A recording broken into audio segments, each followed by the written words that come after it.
Fašizem v državi se stopnjuje.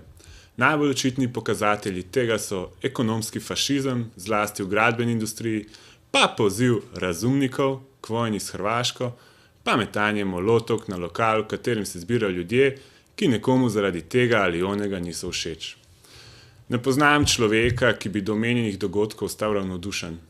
Po drugi strani se mi pa zdi, da vedno čakamo in se sprašujemo, zakaj država ničesar ne ukrene, kaj dela inšpektorat, minister, predsednik, ta ali oni. Naša solidarnost se največkrat konča pri preklinjanju sistema, menedžerjev, lastnikov kapitala. Kljub vsemu pa danes, 1. oktobra, delavci Vegrada še vedno nimajo poravnanih prispevkov od februarja naprej. Priznajmo si, novic v zvezi z agonijo delavcev se nam ne da več gledati, kaj šele brati. Od tujih problemov bežimo, ker imamo že dosti lastnih. Odgovornost pa prelagamo na ljudi s plakatov, ki nam pravijo, da nas poslušajo, slišijo, celo volijo. Antifa torki so namenjeni odpiranju gnojnih ran.